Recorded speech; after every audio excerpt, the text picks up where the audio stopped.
Bandeko babolingo mbote na bino epai nyonso tu bozali ngai ndeko na bino mama Justine nazongeli bino lelo mpo na édition spéciale oyo ezali kolobela lelo date ya le 24 mars 2025. Date wana lokola bino moko bosi bomeseni ezali date anniversaire ya liwa ya président Joseph Kasavubu tata na biso.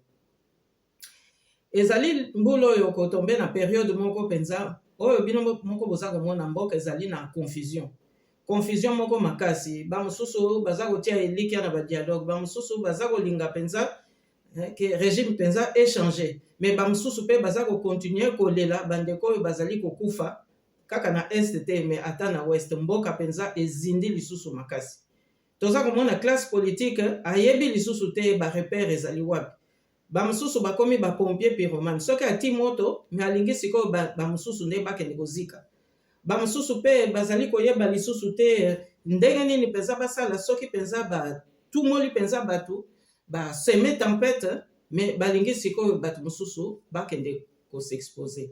Alors eza kolakisaka mboka eza lisusu na radar te mboka eza lisusu na esika ya kotambola te yango wana na ye lelo parce que date ya le 24 mars yango nde mutu pense ko kopesa biso mateya po tomituna nanu na date wana est-ce que ba erreur ezalaki commise te oyo tokoki ko corriger pour que date wana na oyo nyonso na roya kolimbola eya kozongisela biso ba bénédiction na espérance.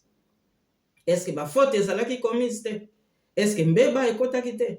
Est-ce que to profitaki te na date wana na bambulo eleki po tosala mbeba toya lisusu ko manipuler population. Alors na yango na lingi na lobabo liboso to se rappeler 1960 ni koloba kezali période oyo Nzambe apesaka bénédiction na mboka na biso apesaka pe nguya po mboka na biso ekende na développement a confiaka charge wana a confiaka penza confiance wana na premier président na biso Joseph Kasavubu.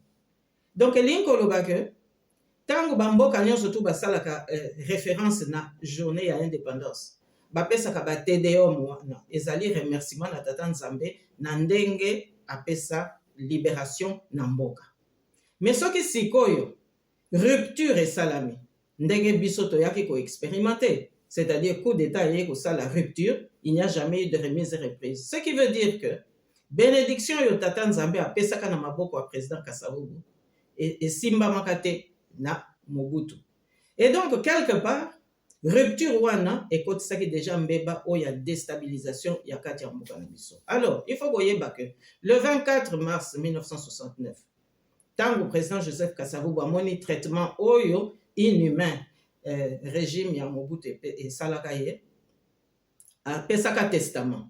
Testament wana ezalaki na volet politique et puis ezalaki na volet traditionnel.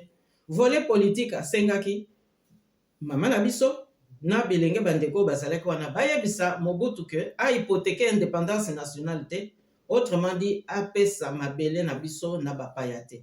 Mais bino moko bomonaki ke testament wana ezalaki respecté te puisque Mobutu ye moko na cabinet na ye ayaki kotia ba étranger tokozongela bakombo mususu te bino moko bosalaki expérience wana. Mais sikoyo eloko nini toya komona pendant les 32 ans ya règne ya Mobutu apesaka interdiction mutu moko te a commémoré date ya le 24 mars 1969. Mutu moko te, je vous dis bien, 32 ans, personne n'a mis les pieds à Singini, là où repose le premier président de la République. Alors, tous en allez qui moko, bamsusu bayebi et bamsusu bako se rappeler, Joseph Junior, bazaki kobenga ezeke, a telemelaka likambwa na lobi, mais tokoki ko confondre te volonté ya dictateur, na posa na biso ya bana tokende quand même kopesa saluti na papa na biso esika aza ko reposer. Tangu kaka bimisi débat wana chasse à l'homme et bandit yo za nani pote oya kutungisa Mobutu yo za nani po oboya kolanda mibeko ya Mobutu. Chasse à l'homme ekotaki période wana ti Joseph Zekia koya kokufa série noire ebandaka wana. Mais série noire wana eza ko correspondre na pacte moko oye salamaka lelo moyen to détailler ezate mais pacte wana nde ya momu te simbaki interdiction wana pendant 32 ans. sikoyo ntango Mobutu a quitté pouvoir, interdiction wana na règne ya Joseph Kabila Kanambe eye ko se transformer ba inverser interdiction wana et comme sikoyo kokende na butu ko intimider population et puis ko sala ba cérémonie moko nécromancielle oyo penza ya satanisme, donc ba violaka déjà testament sur le plan sikoyo traditionnel. Autrement dit, erreur wana, est-ce que zali corriger tina mo ya lelo eza corriger te? Est-ce que mabeyo esalamaka wana basengelaka yango bolimbisi basengelaka yango bolimbisi te? Donc ba cérémonie moko ya butu esalamaka wana.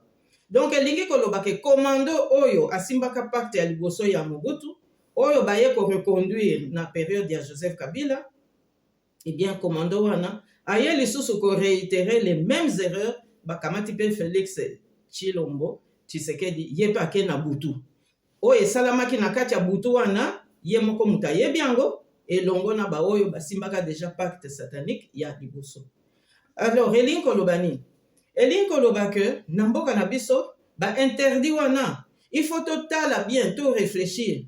Est-ce qu'il faut encore qu'on continue kosukisa cérémonie wana kaka na ba mascarade? Non, lelo ngai na ye aussi pona kosukisa hypocrisie, kosukisa mensonge, kosukisa imposture et puis kosukisa ignorance oyo peuple congolais azako lata jusqu'aujourd'hui to oyo bazako latisa ye pote mbeba ekendeke kaka. Donc bénédiction oyo tata Nzambe apesaka na Joseph Kasavu, il faut que luka koyeba ezali wapi, il faut que luka ndenge nini ya ko réparer, parce que sans cette bénédiction là, sans cet assentiment là, sans cette approbation là, mais tata Nzambe azotala biso o akosala mais asa sala, alors biso tozo sala nini pote to récupérer. Alors eza kosenga nini? Eza kosenga que ba oyo bakoya lobby, parce que Félix Tshisekedi Tshilombo azana eko kende wana eza lisu likambo tembete, ba oyo bakoya lobby bazala na humilité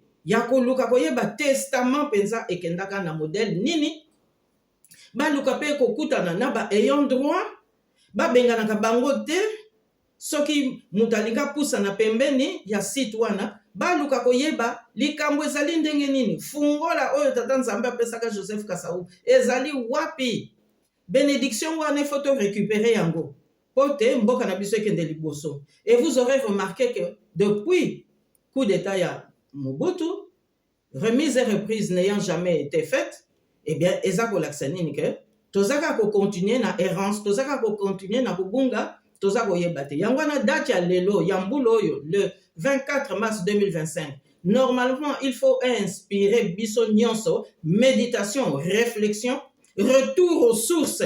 Tokende kuna penza na mboka, tokende koyeba likambo eza ndenge nini. Boya pe kotuna biso testament eza nini, parce que awa toza kolobela pe bino sous le témoignage ya ba archive. Ba archive mutako kosango azate. Na yango wana bandeko na ngai nyonso nazalaki nango akoyebisa bino lelo ya ndambu yango wana. Donc le 24 mars 2025 ezala moment oyo chaque Congolais aza kokanisa epai nini akoki ko réparer mbeba wana, nzela nini akoki kozwa po akende ti place Joseph Kasavubu atikaki bamateya na ye, et puis bozala na humilité ya ko reconnaître que esika atikaki héritage politique, peut-être esika wana nde faut kokende koluka rivière oyo koya kopesa biso mai oyo ya solo ekende kotiola na bénédiction na bolamu ya biso nyonso ba peuple congolais. Yango na bandeko na nga na ngaki na yebisa bino bomi kosa lisusu te, bakosa bino lisusu te na ba cérémonie mususu oyo ezali kotia ba pauvre côté moko, ba riche côté mususu, alors que Joseph Kasavubu aza kuna te. Joseph Kasavubu azalaki président ya biso nyonso, président ya boboto, ya botosi ya mbongo ya peuple, akenda na ye kaka ndenge abotama na simplicité nyonso. Alors tant que biso toza ko reconnaître ba bienfait wana te, na yebite ndenge nini Nzambe akoya kosusu kopesa biso eyano. Natiki bino pona lelo, en tout cas bonne méditation à tous, et je pense que ensemble nous pouvons vaincre en nous ressaisissant et en reprenant en main nos traditions, mais surtout en respectant le testament des défunts. Voilà, Nzamba Pambola Bino. À bientôt.